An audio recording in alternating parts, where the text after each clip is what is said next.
ભરૂચ જિલ્લા ચૂંટણી અધિકારી અને કલેક્ટર તુષાર સુમેરાએ ભરૂચ લોકસભા બેઠક માટે 7મી મેના રોજ યોજાનાર ચૂંટણીને લઈને પત્રકાર પરિષદ યોજી અને તે અંગે માહિતી આપી હતી।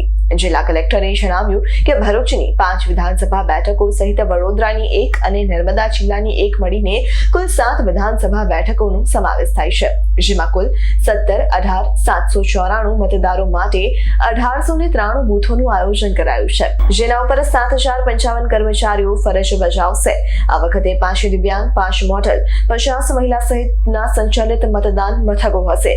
80 થી વધુ ઉંમરના વૃદ્ધો, દિવ્યાંગો માટે પ્રથમ વખત પોસ્ટલ બેલેટની વ્યવસ્થા કરાઈ છે।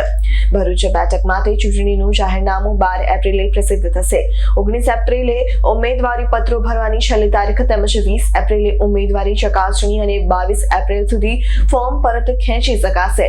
7મી મે મતદાન અને 4 જૂનના રોજ મતગણતરી હાથ ધરાશે। ત્યારે વહીવટી તંત્રએ શહેર જિલ્લામાં લાગેલા પાર્ટીના ભીતચિત્રો અને બેનરો હટાવવાની કામગીરીમાં લાગ્યા હતા। આ અંગે જિલ્લા ચૂંટણી અધિકારીએ જિલ્લામાં વધારેમાં વધારે મતદાન થાય તેવા પ્રયત્નો કરીને લોકોને મતદાન કરવાની અપીલ કરી હતી। ભારતના ચૂંટણી પંચ દ્વારા આપ જાણો છો એમ આજે લોકસભા સામાન્ય ચૂંટણી 2024ની જાહેરાત કરવામાં આવી છે।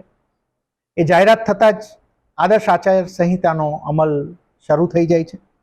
મિત્રો, ભરૂચ લોકસભા મતવિસ્તાર વિશેની ચૂંટણીની થોડી માહિતી આપને આપું તો આપણું ચૂંટણીનું જાહેરનામું 12/4ના રોજ થાય છે અને આખી એની પ્રક્રિયાના અંતે આપણે મતદાનની તારીખ 7/5/2024 રહેશે। આપણે ત્યાં ભરૂચ મત વિસ્તારમાં 7 વિધાનસભા મત વિસ્તારો આ લોકસભા સીટમાં આવે છે અને એમાંથી 5 ભરૂચ જિલ્લાના આવે છે, 1 નર્મદા જિલ્લાના આવે છે અને 1 વડોદરા જિલ્લાના આવે છે। આપણા ત્યાં અમારા દ્વારા સ્ટાફ નિમણૂક કરી દેવામાં, સ્ટાફની ટ્રેનિંગ્સ ને બધું હવે શરૂ થશે અને સ્ટાફની રિક્વાયરમેન્ટ આપને હું વર્કઆઉટ કરીને આપું તો 1893 આખા મત વિસ્તારમાં આપણે મતદાન મથકો છે, તો એને લઈ અને આખી રિક્વાયરમેન્ટ પ્રમાણે એમનું પોસ્ટ કરાઈ રહ્યા છે, થશે।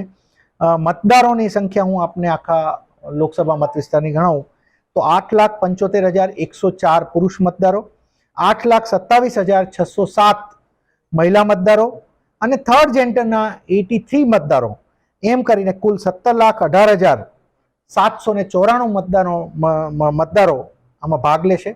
થોડો વિશેષમાં 18-19ના વયના મતદારો 30,224 મતદારો 18-19 વર્ષના હશે અને 20 થી 29 વર્ષના 2,60,596 મતદારો આપણા રહે છે।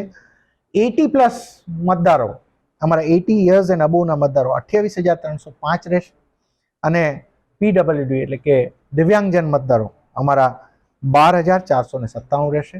તમામ પ્રકારની આ સારું સંખ્યામાં મતદાન થાય, ખૂબ લોકો એને ભાગ લે અને આ ઉત્સવમાં, લોકશાહીના ઉત્સવના ભાગીદાર બને તેવી અમારા ઇલેક્શન તંત્ર દ્વારા વ્યવસ્થા છે। હું આપણા મીડિયાના મિત્રોનો હું એક સહકારની અપેક્ષા સાથે અપીલ કરીશ કે આપણા નાગરિકો, આપણા મતદારો આ એક ઇલેક્શનના પર્વના ભાગ બને અને આ પર્વ થકી આપણા જિલ્લામાં ખૂબ સારી રીતે મતદાન થાય, ખૂબ સરળતાથી થાય અને એક ઉત્સવ તરીકે ઉજવાય એવી શુભકામનાઓ।